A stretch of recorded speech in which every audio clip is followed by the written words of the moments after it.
ਸਤਿ ਸ਼੍ਰੀ ਅਕਾਲ ਜੀ। ਪੰਜਾਬ ਨਿਊਜ਼ ਵੇਖ ਰਹੇ ਸਾਰੇ ਦਰਸ਼ਕਾਂ ਦਾ ਮੈਂ ਸਵਾਤੀ ਗੁਪਤਾ ਨਿੱਘਾ ਸਵਾਗਤ ਕਰਦੀ ਹਾਂ। ਖਬਰਾਂ ਸ਼ੁਰੂਆਤ ਕਰਾਂਗੇ ਪਰ ਉਸ ਤੋਂ ਪਹਿਲਾਂ ਨਜ਼ਰ ਮਾਰਾਂਗੇ ਅਹਿਮ ਸੁਰਖੀਆਂ ਤੇ।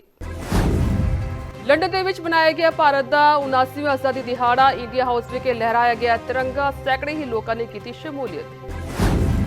10 ਸਾਲਾਂ ਵਿੱਚ ਸੁਰੱਖਿਅਤ ਹੋਵੇਗਾ ਦੇਸ਼ ਦਾ ਹਰ ਸਥਾਨ। ਪੀਐਮ ਮੋਦੀ ਨੇ ਸੁਦਰਸ਼ਨ ਚੱਕਰ ਦਾ ਕੀਤਾ ਐਲਾਨ। ਭਾਰਤ ਮੰਤਰੀ ਵਿਕਸਿਤ ਭਾਰਤ ਰੁਜ਼ਗਾਰ ਯੋਜਨਾ ਦਾ ਵੀ ਐਲਾਨ। ਪੀਐਮ ਮੋਦੀ ਦਾ ਟਰੰਪ ਟੈਰਿਫ ਤੇ ਵੱਡਾ ਭਾਸ਼ਣ ਕਿਹਾ। ਲੋਕਾਂ ਦੀ ਰੱਖਿਆ ਲਈ ਮੋਦੀ ਕੱਦ ਬਣ ਕੇ ਖੜੇ ਨੇ। ਲੋਕਾਂ ਦੇ ਹਿੱਤਾਂ ਦੇ ਨਾਲ ਸਮਝੌਤਾ ਨਹੀਂ ਕਰੇਗਾ ਭਾਰਤ। ਕਿਸ਼ਤਵਾੜ ਤਰਾਸਦੀ ਵਿੱਚ 60 ਲੋਕਾਂ ਦੀ ਮੌਤ। ਪੀਐਮ ਮੋਦੀ ਨੇ ਮੁੱਖ ਮੰਤਰੀ ਉਮਰ ਅਬਦੁੱਲਾ ਨਾਲ ਕੀਤੀ ਗੱਲ। ਹਰ ਸੰਭਵ ਸਹਾਇਤਾ ਦੇਣ ਦਾ ਦਿੱਤਾ ਭਰੋਸਾ। ਹੁਣ ਖਬਰਾਂ ਵਿਸਥਾਰ ਦੇ ਨਾਲ। ਲੰਡਨ ਦੇ ਵਿੱਚ ਭਾਰਤੀ ਹਾਈ ਕਮਿਸ਼ਨ ਵਿਖੇ 79ਵੇਂ ਸੁਤੰਤਰਤਾ ਦਿਵਸ ਸਮਾਰੋਹ ਦਾ ਆਯੋਜਨ ਕੀਤਾ ਗਿਆ ਹੈ। ਇਸ ਮੌਕੇ ਯੂਕੇ ਦੇ ਵਿੱਚ ਭਾਰਤੀ ਹਾਈ ਕਮਿਸ਼ਨਰ ਵਿਕਰਮ ਦੁਰਾਇਸਵਾਮੀ ਨੇ ਤਿਰੰਗਾ ਲਹਿਰਾਉਣ ਦੀ ਰਸਮ ਨੂੰ ਅਦਾ ਕੀਤਾ ਹੈ। ਉਪਰੰਤ ਪੂਰੇ ਇੰਡੀਆ ਹਾਊਸ ਵਿੱਚ ਰਾਸ਼ਟਰੀ ਗੀਤ ਗੂੰਜੇ। ਭਾਰਤ ਦੇ 79ਵੇਂ ਆਜ਼ਾਦੀ ਦਿਵਸ ਦਾ ਜਸ਼ਨ ਮਨਾਉਣ ਦੇ ਲਈ ਭਾਰਤੀ ਮੂਲ ਦੇ ਲਗਭਗ ਸੈਂਕੜੇ ਲੋਕ ਭਾਰਤੀ ਹਾਈ ਕਮਿਸ਼ਨ ਵਿਖੇ ਇਕੱਠੇ ਹੋਏ। ਯੂਕੇ ਦੇ ਵਿੱਚ ਭਾਰਤੀ ਹਾਈ ਕਮਿਸ਼ਨਰ ਵਿਕਰਮ ਦੁਰਾਇਸਵਾਮੀ ਨੇ ਇੰਡੀਆ ਹਾਊਸ ਵਿਖੇ ਤਿਰੰਗਾ ਲਹਿਰਾ ਕੇ ਸਮਾਗਮ ਦੀ ਸ਼ੁਰੂਆਤ ਕੀਤੀ, ਜਿਸ ਤੋਂ ਬਾਅਦ ਰਾਸ਼ਟਰੀ ਗੀਤ ਗਾਇਆ ਗਿਆ। ਇਸ ਤੋਂ ਬਾਅਦ ਉਹਨਾਂ ਨੇ ਆਜ਼ਾਦੀ ਦਿਵਸ ਦੀ ਪੂਰਵ ਸੰਧਿਆ ਤੇ ਰਾਸ਼ਟਰਪਤੀ ਦ੍ਰੌਪਦੀ ਮੁਰਮੂ ਦੇ ਰਾਸ਼ਟਰ ਨੂੰ ਦਿੱਤੇ ਸੰਬੋਧਨ ਦੇ ਕੁਝ ਅੰਸ਼ ਪੜ੍ਹ ਕੇ ਸੁਣਾਏ। ਇਸ ਦੌਰਾਨ ਯੂਕੇ ਦੇ ਵਿੱਚ ਭਾਰਤ ਦੇ ਹਾਈ ਕਮਿਸ਼ਨਰ ਵਿਕਰਮ ਦੁਰਾਇਸਵਾਮੀ, ਕੇਂਦਰੀ ਮੰਤਰੀ ਰਾਮਦਾਸ ਅਠਾਵਲੇ ਅਤੇ ਹਾਜ਼ਰੀਨ ਵਿੱਚ ਭਾਰਤੀ ਪ੍ਰਵਾਸੀ ਮੈਂਬਰਾਂ ਸਮੇਤ ਸੈਂਕੜੇ ਹੀ ਲੋਕ ਸ਼ਾਮਲ ਸਨ। ਦੱਸ ਦੇਣਾ ਚਾਹਾਂਗੇ ਕਿ ਇੰਡੀਆ ਹਾਊਸ ਦੇ ਬਾਹਰ ਸਖਤ ਸੁਰੱਖਿਆ ਪ੍ਰਬੰਧ ਕੀਤੇ ਗਏ ਸਨ ਅਤੇ ਬਹੁਤ ਸਾਰੇ ਲੋਕ, ਜਿਨ੍ਹਾਂ ਦੇ ਵਿੱਚ ਛੋਟੇ ਬੱਚੇ ਵੀ ਸ਼ਾਮਲ ਸਨ, ਸਮਾਗਮ ਦੇ ਵਿੱਚ ਸ਼ਾਮਲ ਹੋਣ ਦੇ ਲਈ ਕਤਾਰ ਵਿੱਚ ਖੜੇ ਵੇਖੇ ਗਏ। ਭਾਰਤ ਅੱਜ ਸ਼ੁੱਕਰਵਾਰ ਨੂੰ ਆਪਣਾ 79ਵਾਂ ਆਜ਼ਾਦੀ ਦਿਵਸ ਮਨਾ ਰਿਹਾ ਹੈ। ਸੋ ਆਜ਼ਾਦੀ ਦਿਵਸ ਦੇ ਮੌਕੇ ਤੇ ਪੀਐਮ ਮੋਦੀ ਨੇ ਲਾਲ ਕਿਲੇ ਦੀ ਫਸੀਲ ਤੇ ਝੰਡਾ ਲਹਿਰਾਇਆ। ਪ੍ਰਧਾਨ ਮੰਤਰੀ ਮੋਦੀ ਨੇ ਲਾਲ ਕਿਲੇ ਦੀ ਪ੍ਰਾਚੀਰ ਤੋਂ ਲਗਾਤਾਰ 12ਵੀਂ ਵਾਰ ਰਾਸ਼ਟਰੀ ਝੰਡਾ ਲਹਿਰਾਇਆ। ਇਸ ਤੋਂ ਪਹਿਲਾਂ ਉਹਨਾਂ ਨੇ ਪਰੇਡ ਦਾ ਨਿਰੀਖਣ ਕੀਤਾ ਅਤੇ ਉਹਨਾਂ ਨੂੰ ਗਾਰਡ ਆਫ ਆਨਰ ਵੀ ਦਿੱਤਾ ਗਿਆ। ਸੋ ਇਸ ਦੌਰਾਨ ਉਹਨਾਂ ਨੇ ਦੇਸ਼ ਨੂੰ ਵੀ ਸੰਬੋਧਨ ਕੀਤਾ। ਪੀਐਮ ਮੋਦੀ ਨੇ ਇਸ ਦੌਰਾਨ ਕਈ ਐਲਾਨ ਵੀ ਕੀਤੇ ਨੇ। ਸੋ ਜੀਐਸਟੀ ਦੀ ਸਮੀਖਿਆ ਦੇ ਨਾਲ ਪੀਐਮ ਮੋਦੀ ਨੇ ਪੀਐਮ ਵਿਕਸਿਤ ਭਾਰਤ ਰੁਜ਼ਗਾਰ ਯੋਜਨਾ ਦੀ ਸ਼ੁਰੂਆਤ ਕੀਤੀ ਹੈ।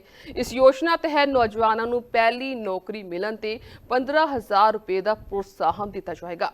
ਇਸ ਦੇ ਨਾਲ ਹੀ ਪ੍ਰਧਾਨ ਮੰਤਰੀ ਮੋਦੀ ਨੇ ਮਿਸ਼ਨ ਸੁਦਰਸ਼ਨ ਚੱਕਰ ਦੀ ਸ਼ੁਰੂਆਤ ਕਰਨ ਦਾ ਐਲਾਨ ਵੀ ਕੀਤਾ ਹੈ। ਸੋ ਇਸ ਦਾ ਉਦੇਸ਼ ਸਰਹੱਦਾਂ ਤੇ ਮਹੱਤਵਪੂਰਨ ਫੌਜੀ ਅਤੇ ਨਾਗਰਿਕ ਅਦਾਰਿਆਂ ਨੂੰ ਸੁਰੱਖਿਆ ਕਵਰ ਪ੍ਰਦਾਨ ਕਰਨ ਦੇ ਲਈ ਟੈਕਨੋਲੋਜੀ ਆਧਾਰਿਤ ਪ੍ਰਣਾਲੀਆਂ ਵਿਕਸਿਤ ਕਰਨਾ ਹੈ।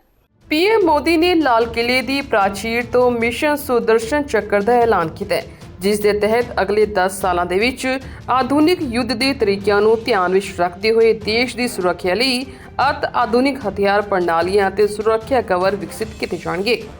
ये सुरक्षा का कवच लगातार विस्तार होता जाए, देश का हर नागरिक सुरक्षित महसूस करे।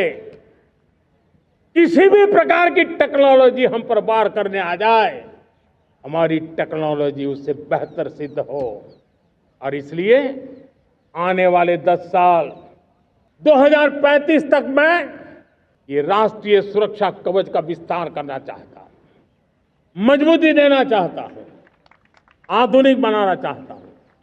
और इसलिए भगवान श्री कृष्ण से प्रेरणा पाकर के हमने श्री कृष्ण का जो सुदर्शन चक्र था, उस सुदर्शन चक्र की राह को चुना है। आप में से बहुत लोगों को याद होगा, जब महाभारत की लड़ाई चल रही थी, श्री कृष्ण ने अपने सुदर्शन चक्र से सूर्य के प्रकाश को रोक दिया था और दिन में ही अंधेरा कर दिया था। सूर्य प्रकाश को सुदर्शन चक्र से रोक दिया था और तब अर्जुन ने जो शपथ ली थी जयद्रथ का वध करने की, उस प्रतिज्ञा को अर्जुन पूर्ण कर पाए थे। वो सुदर्शन चक्र के पराक्रम और रणनीति का परिणाम था।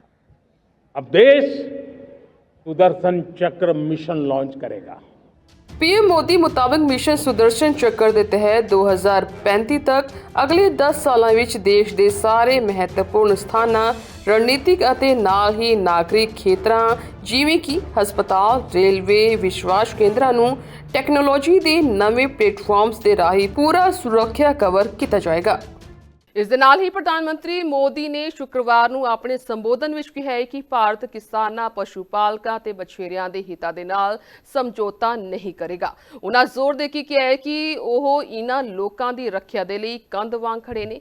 ਇਹ ਟਿੱਪਣੀ ਮਹੱਤਵਪੂਰਨ ਹੈ ਕਿਉਂਕਿ ਭਾਰਤ ਤੇ ਅਮਰੀਕਾ ਵਿਚਕਾਰ ਪ੍ਰਸਤਾਵਿਤ ਦੁਵੱਲੇ ਵਪਾਰ ਸਮਝੌਤੇ ਵਿੱਚ ਵਾਸ਼ਿੰਗਟਨ ਭਾਰਤ ਤੋਂ ਖੇਤੀਬਾੜੀ ਅਤੇ ਡੇਅਰੀ ਖੇਤਰਾਂ ਵਿੱਚ ਡਿਊਟੀ ਰਿਆਇਤਾਂ ਦੀ ਮੰਗ ਕਰ ਰਿਹਾ ਹੈ। ਦਬਾਅ ਬਣਾਉਣ ਦੇ ਲਈ ਅਮਰੀਕਾ ਨੇ ਭਾਰਤ ਤੇ ਭਾਰੀ ਡਿਊਟੀ ਵੀ ਲਗਾਈ ਹੈ।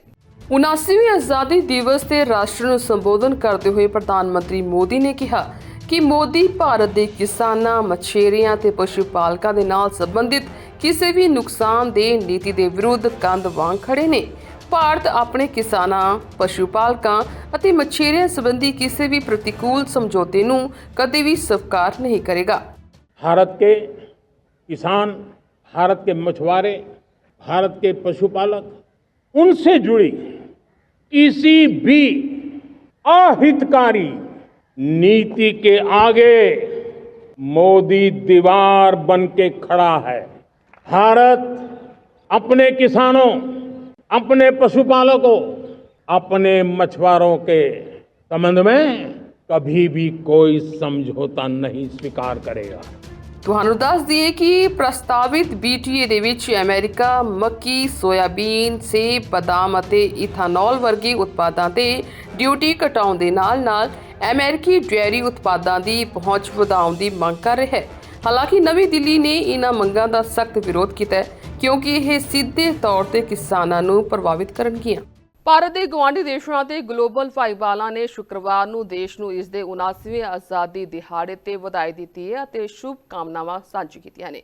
ਰੂਸ ਦੇ ਰਾਸ਼ਟਰਪਤੀ ਵਲਾਦੀਮੀਰ ਪੁਤਿਨ ਨੇ ਭਾਰਤ ਨੂੰ ਆਜ਼ਾਦੀ ਦਿਵਸ ਦੀਆਂ ਸ਼ੁਭ ਕਾਮਨਾਵਾਂ ਦਿੱਤੀਆਂ ਨੇ ਅਤੇ ਕਿਹਾ ਹੈ ਕਿ ਭਾਰਤ ਦਾ ਵਿਸ਼ਵ ਮਾਮਲਿਆਂ ਵਿੱਚ ਇੱਕ ਵਿਸ਼ੇਸ਼ ਸਥਾਨ ਹੈ ਅਤੇ ਨਾਲ ਹੀ ਮੁੱਖ ਅੰਤਰਰਾਸ਼ਟਰੀ ਮੁੱਦਿਆਂ ਨੂੰ ਹੱਲ ਕਰਨ ਦੇ ਵਿੱਚ ਭਾਰਤ ਦੀ ਸਰਗਰਮ ਭੂਮਿਕਾ ਦੀ ਪ੍ਰਸ਼ੰਸਾ ਕੀਤੀ। ਅੱਜ ਵੱਖ-ਵੱਖ ਦੇਸ਼ਾਂ ਨੇ ਭਾਰਤ ਨੂੰ 79ਵੇਂ ਆਜ਼ਾਦੀ ਦਿਵਸ ਤੇ ਵਧਾਈ ਦਿੱਤੀ ਹੈ। ਸੋ ਰਾਸ਼ਟਰਪਤੀ द्रौपदी मुर्मू ਅਤੇ ਪ੍ਰਧਾਨ ਮੰਤਰੀ ਮੋਦੀ ਨੂੰ ਆਪਣੇ ਸੁਤੰਤਰਤਾ ਦਿਵਸ ਸੰਦੇਸ਼ ਦੇ ਵਿੱਚ ਪੁਤਿਨ ਨੇ ਦੋਵਾਂ ਦੇਸ਼ਾਂ ਵਿਚਕਾਰ ਵਿਸ਼ੇਸ਼ ਅਧਿਕਾਰ ਪ੍ਰਾਪਤ ਰਣਨੀਤਿਕ ਭਾਈਵਾਲੀ ਨੂੰ ਮਜ਼ਬੂਤ ਕਰਨ ਲਈ ਰੂਸ ਦੀ ਵਚਨਬੱਧਤਾ ਨੂੰ ਵੀ ਰੇਖਾਂਕਿਤ ਕੀਤਾ ਹੈ। ਸੋ ਮਾਲਦੀਵ ਦੇ ਰਾਸ਼ਟਰਪਤੀ ਮੁਹੰਮਦ ਮੁਇਜ਼ੂ ਨੇ ਰਾਸ਼ਟਰਪਤੀ द्रौपदी मुर्मू ਨੂੰ ਵਧਾਈ ਦਿੰਦੇ ਹੋਏ ਕਿਹਾ ਹੈ ਕਿ ਭਾਰਤ ਹਮੇਸ਼ਾ ਹੀ ਮਾਲਦੀਵ ਦਾ ਇੱਕ ਭਰੋਸੇਯੋਗ ਵਿਕਾਸ ਭਾਈਵਾਲ ਰਿਹਾ ਹੈ। ਸੋ ਮੁਇਜ਼ੂ ਨੇ ਸ਼ੁੱਕਰਵਾਰ ਨੂੰ ਸੋਸ਼ਲ ਮੀਡੀਆ ਤੇ ਪੋਸਟ ਵਿੱਚ ਕਿਹਾ ਕਿ ਮੈਂ ਦੋਵਾਂ ਦੇਸ਼ਾਂ ਵਿਚਕਾਰ ਉੱਚ ਪੱਧਰੀ ਸਬੰਧਾਂ ਅਤੇ ਵੱਧ ਰਹੇ ਲੋਕਾਂ ਤੋਂ ਲੋਕ ਸੰਪਰਕਾਂ ਦੀ ਕਦਰ ਕਰਦਾ। ਇਹ ਸਾਡੇ ਮਜ਼ਬੂਤ ਸਹਿਯੋਗ ਨੂੰ ਦਰਸਾਉਂਦਾ ਹੈ। ਸੋ ਦੂਸਰੇ ਪਾਸੇ ਅਮਰੀਕਾ ਦੇ ਵੱਲੋਂ ਵੀ ਵਿਦੇਸ਼ ਮੰਤਰੀ ਮਾਰਕੋ ਰੂਬੀਓ ਨੇ ਸ਼ੁੱਕਰਵਾਰ ਨੂੰ ਭਾਰਤ ਦੇ ਆਜ਼ਾਦੀ ਦਿਹਾੜੇ ਤੇ ਭਾਰਤ ਨੂੰ ਵਧਾਈ ਦਿੱਤੀ ਹੈ ਅਤੇ ਨਿੱਘੀਆਂ ਸ਼ੁਭ ਕਾਮਨਾਵਾਂ ਦਿੱਤੀਆਂ। ਰੂਬੀਓ ਨੇ ਇੱਕ ਬਿਆਨ ਵਿੱਚ ਕਿਹਾ ਹੈ ਕਿ ਭਾਰਤ ਤੇ ਅਮਰੀਕਾ ਮਿਲ ਕੇ ਕੰਮ ਕਰਨ ਨਾਲ ਅੱਜ ਦੀਆਂ ਆਧੁਨਿਕ ਚੁਣੌਤੀਆਂ ਦਾ ਸਾਹਮਣਾ ਕਰਨਗੇ ਅਤੇ ਦੋਵਾਂ ਦੇਸ਼ਾਂ ਲਈ ਇੱਕ ਉਜਵਲ ਭਵਿੱਖ ਯਕੀਨੀ ਬਣਾਉਣਗੇ। ਸੋ ਉਹਨਾਂ ਨੇ ਨਵੀਂ ਦਿੱਲੀ ਅਤੇ ਵਾਸ਼ਿੰਗਟਨ ਵਿਚਕਾਰ ਇਤਿਹਾਸਿਕ ਸੰਬੰਧ ਨੂੰ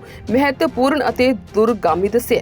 ਸੋ ਇਸ ਦੇ ਨਾਲ ਹੀ ਸਿੰਗਾਪੁਰ ਦੇ ਵਿਦੇਸ਼ ਮੰਤਰੀ ਨੇ ਵੀ ਭਾਰਤ ਨੂੰ ਆਜ਼ਾਦੀ ਦਿਵਸ ਤੇ ਵਧਾਈ ਦਿੱਤੀ ਹੈ ਅਤੇ ਦੋਵਾਂ ਦੇਸ਼ਾਂ ਵਿਚਕਾਰ ਦੁਵੱਲੇ ਸਬੰਧਾਂ ਦੀ ਮਜ਼ਬੂਤੀ ਤੇ ਜ਼ੋਰ ਦਿੱਤਾ ਹੈ। ਸੋ ਉਹਨਾਂ ਨੇ ਸੋਸ਼ਲ ਮੀਡੀਆ ਤੇ ਪੋਸਟ ਕੀਤਾ ਹੈ ਤੇ ਲਿਖਿਆ ਕਿ ਭਾਰਤ ਨੂੰ 79ਵੇਂ ਆਜ਼ਾਦੀ ਦਿਵਸ ਦੀਆਂ ਵਧਾਈਆਂ। ਇਸ ਹਫ਼ਤੇ ਹੋਈ ਮੰਤਰੀ ਪੱਧਰ ਦੀ ਮੀਟਿੰਗ ਨੇ ਸਾਡੇ ਸਬੰਧਾਂ ਦੀ ਮਜ਼ਬੂਤੀ ਨੂੰ ਰੇਖਾਂਕਿਤ ਕੀਤਾ ਹੈ।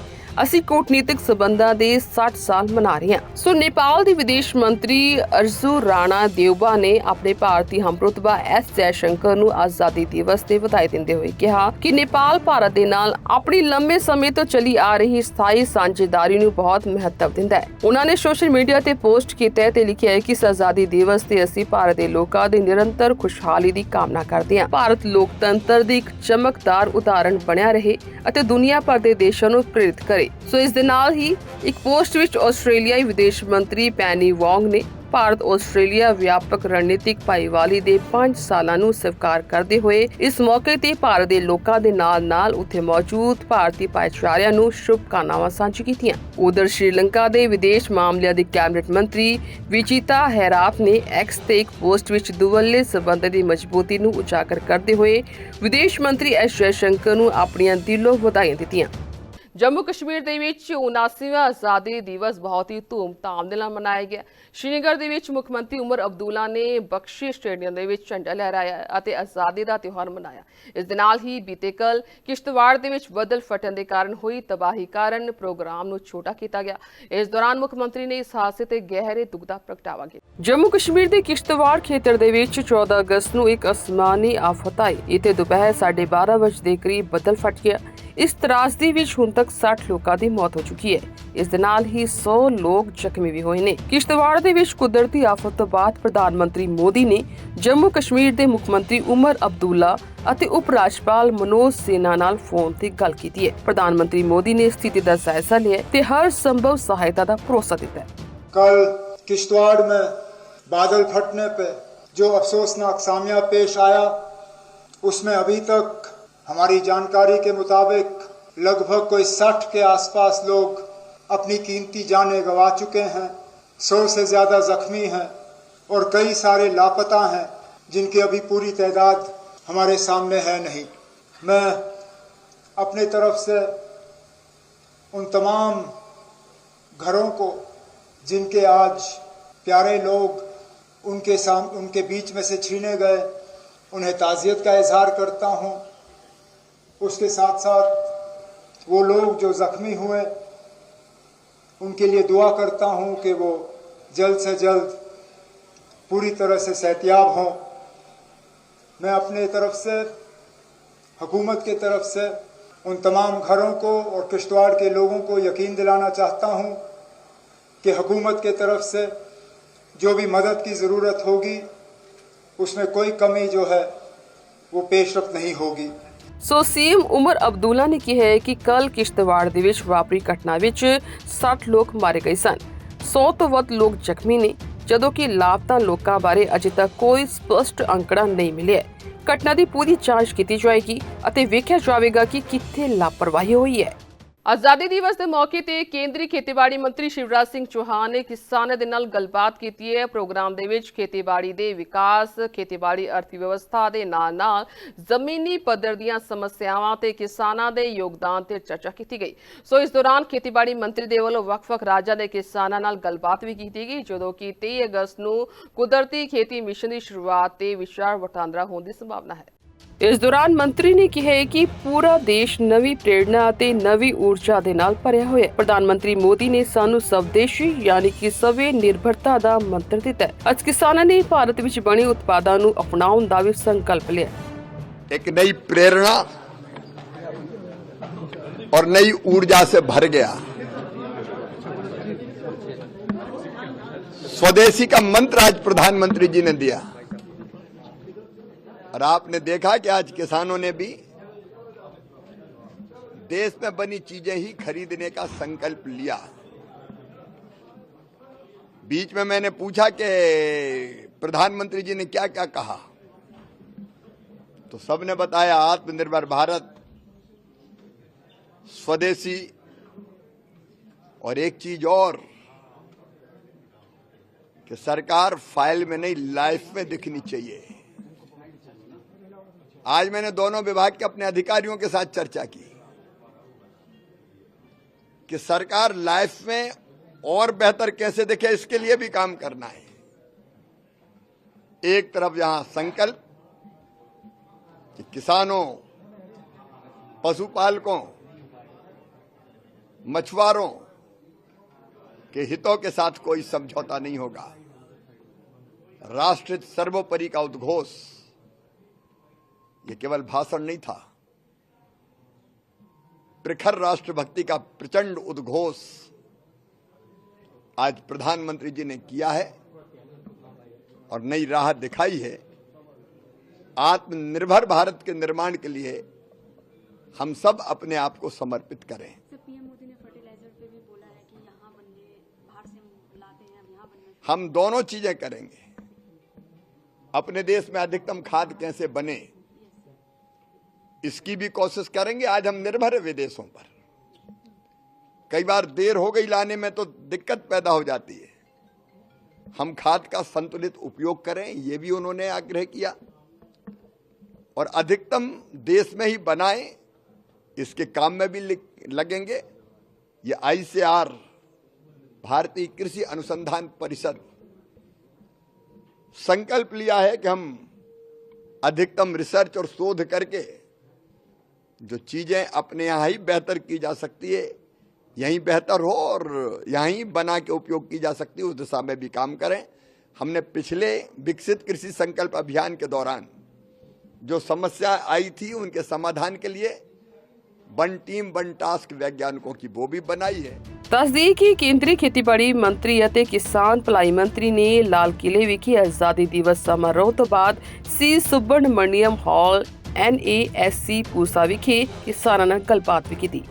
ਪ੍ਰਧਾਨ ਮੰਤਰੀ ਮੋਦੀ ਦੇ ਵੱਲੋਂ ਆਪਣੇ ਆਜ਼ਾਦੀ ਦਿਵਸ ਦੇ ਭਾਸ਼ਣ ਦੇ ਵਿੱਚ RSS ਦਾ ਜ਼ਿਕਰ ਕਰਨ ਤੇ ਕਾਂਗਰਸ ਦੇ ਸੰਸਦ ਮੈਂਬਰ ਗੁਰਜੀਤ ਸਿੰਘ ਔਜਲਾ ਦਾ ਇੱਕ ਵੱਡਾ ਬਿਆਨ ਸਾਹਮਣੇ ਆਇਆ। ਕਾਂਗਰਸ ਦੇ ਸੰਸਦ ਮੈਂਬਰ ਗੁਰਜੀਤ ਸਿੰਘ ਔਜਲਾ ਨੇ ਪ੍ਰਧਾਨ ਮੰਤਰੀ ਮੋਦੀ ਤੇ ਦੋਸ਼ ਲਗਾਇਆ ਕਿ ਉਹਨਾਂ ਦੇ ਭਾਸ਼ਣਾਂ ਦੇ ਵਿੱਚ ਦੇਸ਼ ਦੀਆਂ ਸਭ ਤੋਂ ਵੱਡੀਆਂ ਚਿੰਤਾਵਾਂ ਦਾ ਹੱਲ ਨਹੀਂ ਸੀ। ਉਹ ਖੋਖਲੇ ਦਾਅਵੇ ਕਰਦੇ ਨੇ। ਅਮਰੀਕਾ ਦੇ ਵੱਲੋਂ ਟੈਰਿਫ ਵਿੱਚ ਵਾਧੇ ਨਾਲ ਲੋਕਾਂ ਵਿੱਚ ਚਿੰਤਾ ਹੈ। देखिए, प्रधानमंत्री का एक प्रोटोकॉल है, उन्होंने कोई भी प्रधानमंत्री हो लाल किले से भाषण देता है, लेकिन इनके भाषण में जो सबसे बड़ी देश की चिंता है उसके बारे में कुछ नहीं है। ये तो हवा में भाषण है सारा। जिस तरीके से देश में टैरिफ बढ़ने से, अमेरिका के टैरिफ बढ़ने से चिंता है लोगों में, उसके अलावा जिस तरीके से चाइना घुसा हुआ है, जिस तरीके से पाकिस्तान की वॉर में अभी तक सीज फायर है, उसका आगे क्या करना है, जो क्वेश्चन मार्क है प्रधानमंत्री का जो दायित्व ये होता है। चलो ये भी बात आप करो, उसके साथ इसका भी बताओ ना कि आप इन मुद्दों के ऊपर क्या स्टैंड है, क्या देश कहाँ खड़ा है। लेकिन उसके ऊपर प्रधानमंत्री जी बोल नहीं रहे। अब इलेक्शन के ऊपर बहुत बड़ा एक प्रश्न चिन्ह है। हम स्वतंत्रता दिवस मनाने जा रहे हैं, आजादी दिवस, तो ये तो गुलामी का एहसास करा रहा है कि किस तरीके से वोटों के, जाली वोटों के साथ, डुप्लीकेट वोटों के साथ सरकारें बनाई जा रही है। तो ये भी जवाब प्रधानमंत्री जी को देने चाहिए कि इतना बड़ा जो प्रश्न चिन्ह है आपकी जो सरकार के ऊपर, उसके बारे में आप पूरा देश जानना चाहता है। ਸੋ ਕਾਂਗਰਸ ਦੇ ਸੰਸਦ ਮੈਂਬਰ ਗੁਰਜੀਤ ਸਿੰਘ ਔਜਲਾ ਨੇ PM ਮੋਦੀ ਨੂੰ ਸਵਾਲ ਕੀਤਾ ਕਿ ਪਾਕਿਸਤਾਨ ਨਾਲ ਜੰਗਬੰਦੀ ਤੋਂ ਬਾਅਦ ਅੱਗੇ ਕੀ ਕੀਤਾ ਜਾਣਾ ਹੈ। ਦੇਸ਼ ਨੂੰ ਦੱਸੋ ਕਿ ਇਹਨਾਂ ਮੁੱਦਿਆਂ ਤੇ ਦੇਸ਼ ਦਾ ਕੀ ਸਟੈਂਡ ਹੈ। ਅਸੀਂ ਆਜ਼ਾਦੀ ਦਿਵਸ ਮਨਾ ਰਹੇ ਹਾਂ, ਪਰ ਇਸ ਦੇ ਨਾਲ ਇਹ ਬਸਤੀਵਾਦ ਵਰਗਾ ਮਹਿਸੂਸ ਹੁੰਦਾ ਹੈ। ਸਰਕਾਰਾਂ 40 ਵੋਟਾਂ ਨਾਲ ਬਣ ਰਹੀਆਂ ਨੇ, ਇਸ ਲਈ ਪ੍ਰਧਾਨ ਮੰਤਰੀ ਨੂੰ ਇਸ ਦਾ ਵੀ ਜਵਾਬ ਦੇਣਾ ਚਾਹੀਦਾ ਹੈ। ਮਹਾਰਾਸ਼ਟਰ ਦੇ ਸਾਬਕਾ ਕ੍ਰਿਕਟਰ ਨਿਕੋਲਸ ਸਲਦਾਨਾ ਦਾ 83 ਸਾਲ ਦੀ ਉਮਰ ਵਿੱਚ ਦੇਹਾਂਤ ਹੋ ਗਿਆ ਹੈ। ਉਹਨਾਂ ਦੇ ਦੇਹਾਂਤ ਦੇ ਨਾਲ ਖੇਡ ਜਗਤ ਵਿੱਚ ਸੋਗ ਦੀ ਲਹਿਰ ਦੌੜ ਗਈ ਹੈ। ਹਾਲਾਂਕਿ ਸਲਦਾਨਾ ਨੂੰ ਭਾਰਤੀ ਟੀਮ ਦੇ ਲਈ ਇੱਕ ਵੀ ਅੰਤਰਰਾਸ਼ਟਰੀ ਮੈਚ ਖੇਡਣ ਦਾ ਮੌਕਾ ਨਹੀਂ ਮਿਲਿਆ, ਪਰ ਉਹਨਾਂ ਨੇ ਮਹਾਰਾਸ਼ਟਰ ਲਈ ਪਹਿਲੀ ਸ਼੍ਰੇਣੀ ਕ੍ਰਿਕਟ ਵਿੱਚ ਵਧੀਆ ਪ੍ਰਦਰਸ਼ਨ ਕੀਤਾ। ਨਿਕੋਲਸ ਸਲਦਾਨਾ ਆਪਣੀ ਹਮਲਾਵਰ ਬੱਲੇਬਾਜ਼ੀ ਅਤੇ ਸ਼ਾਨਦਾਰ ਗੇਂਦਬਾਜ਼ੀ ਲਈ ਜਾਣੇ ਜਾਂਦੇ ਸਨ। ਉਹਨਾਂ ਨੇ ਮਹਾਰਾਸ਼ਟਰ ਲਈ 57 ਪਹਿਲੀ ਸ਼੍ਰੇਣੀ ਮੈਚਾਂ ਵਿੱਚ ਇੱਕ ਸੈਂਕੜਾ ਸਮੇਤ ਕੁੱਲ 2066 ਦੌੜਾਂ ਬਣਾਈਆਂ। ਉਹਨਾਂ ਦਾ ਸਭ ਤੋਂ ਵੱਧ ਸਕੋਰ 142 ਦੌੜਾਂ ਸੀ। ਉਹਨਾਂ ਨੇ ਪਹਿਲੀ ਸ਼੍ਰੇਣੀ ਕ੍ਰਿਕਟ ਵਿੱਚ 30.83 ਦੀ ਔਸਤ ਨਾਲ ਸਕੋਰ ਕੀਤਾ ਅਤੇ 9 ਵਾਰ ਅਜੇਤੂ ਰਹੇ। ਇਸ ਤੋਂ ਇਲਾਵਾ ਉਹਨਾਂ ਨੇ ਸ਼ਾਨਦਾਰ ਫੀਲਡਿੰਗ ਕਰਦੇ ਹੋਏ 42 ਕੈਚ ਵੀ ਲਏ। ਬੱਲੇਬਾਜ਼ੀ ਤੋਂ ਇਲਾਵਾ ਨਿਕੋਲਸ ਸਲਦਾਨਾ ਨੇ 57 ਪਹਿਲੀ ਸ਼੍ਰੇਣੀ ਮੈਚਾਂ ਵਿੱਚ ਕੁੱਲ 138 ਵਿਕਟਾਂ ਲਈਆਂ। ਇੱਕ ਪਾਰੀ ਦੇ ਵਿੱਚ ਉਹਨਾਂ ਦਾ ਸਭ ਤੋਂ ਵਧੀਆ ਪ੍ਰਦਰਸ਼ਨ 41 ਦੌੜਾਂ ਦੇ ਕੇ 6 ਵਿਕਟਾਂ ਸੀ। ਉਹਨਾਂ ਨੇ 6 ਵਾਰ 5 ਵਿਕਟਾਂ ਵੀ ਲਈਆਂ। ਸੋ ਨਿਕੋਲਸ ਸਲਦਾਨਾ ਦਾ ਜਨਮ 23 ਜੂਨ 1942 ਨੂੰ ਮਹਾਰਾਸ਼ਟਰ ਦੇ ਨਾਸਿਕ ਦੇ ਵਿੱਚ ਹੋਇਆ ਸੀ। ਉਹਨਾਂ ਨੇ ਆਪਣੇ ਪੂਰੇ ਕੈਰੀਅਰ ਵਿੱਚ ਮਹਾਰਾਸ਼ਟਰ ਤੋਂ ਇਲਾਵਾ ਕਿਸੇ ਹੋਰ ਰਾਜ ਲਈ ਪਹਿਲੀ ਸ਼੍ਰੇਣੀ ਦੀ ਕ੍ਰਿਕਟ ਨਹੀਂ ਖੇਡੀ। ਉਹਨਾਂ ਨੇ ਇਕੱਲੇ ਹੀ ਮਹਾਰਾਸ਼ਟਰ ਟੀਮ ਨੂੰ ਕਈ ਵਾਰ ਜਿੱਤ ਦਿਵਾਈ ਅਤੇ ਆਪਣੀ ਲੈਗ ਬ੍ਰੇਕ ਗੁਗਲੀ ਲਈ ਮਸ਼ਹੂਰ ਸੀ। ਸੋ ਮਹਾਰਾਸ਼ਟਰ ਕ੍ਰਿਕਟ ਐਸੋਸੀਏਸ਼ਨ ਨੇ ਨਿਕੋਲਸ ਸਲਦਾਨਾ ਨੂੰ ਆਪਣੇ ਸਭ ਤੋਂ ਵਧੀਆ ਖਿਡਾਰੀਆਂ ਵਿੱਚੋਂ ਇੱਕ ਦੱਸਿਆ ਹੈ। ਮਹਾਰਾਸ਼ਟਰ ਕ੍ਰਿਕਟ ਐਸੋਸੀਏਸ਼ਨ ਨੇ ਇੱਕ ਬਿਆਨ ਵਿੱਚ ਕਿਹਾ ਹੈ ਕਿ ਨਿਕੋਲਸ ਇੱਕ ਸਮਰਪਿਤ ਅਤੇ ਪ੍ਰਭਾਵਸ਼ਾਲੀ ਕ੍ਰਿਕਟਰ ਸੀ, ਜਿਨ੍ਹਾਂ ਨੇ ਮਹਾਰਾਸ਼ਟਰ ਵਿੱਚ ਖੇਡ ਵਿੱਚ ਮਹੱਤਵਪੂਰਨ ਯੋਗਦਾਨ ਪਾਇਆ। ਉਹ ਆਪਣੇ ਪ੍ਰਭਾਵਸ਼ਾਲੀ ਆਲਰਾਊਂਡਰ ਪ੍ਰਦਰਸ਼ਨ ਅਤੇ ਖੇਡ ਭਾਵਨਾ ਲਈ ਜਾਣੇ ਜਾਂਦੇ ਸੀ। ਸਲਦਾਨਾ ਆਪਣੇ ਸਮੇਂ ਦੇ ਸਭ ਤੋਂ ਵਧੀਆ ਆਲਰਾਊਂਡਰਾਂ ਵਿੱਚੋਂ ਇੱਕ ਸੀ। ਉਹ ਗੇਂਦਬਾਜ਼ੀ ਅਤੇ ਬੱਲੇਬਾਜ਼ੀ ਦੋਵਾਂ ਦੇ ਵਿੱਚ ਟੀਮ ਲਈ ਮਹੱਤਵਪੂਰਨ ਸੀ। ਸੋ ਇਹ ਸਨ ਪੰਜਾਬ ਨਿਊਜ਼ ਦੀਆਂ ਅਹਿਮ ਖਬਰਾਂ। ਇਸ ਦੇ ਨਾਲ ਤੁਸੀਂ ਮੈਨੂੰ ਆ ਗਿਆ। ਧੰਨਵਾਦ।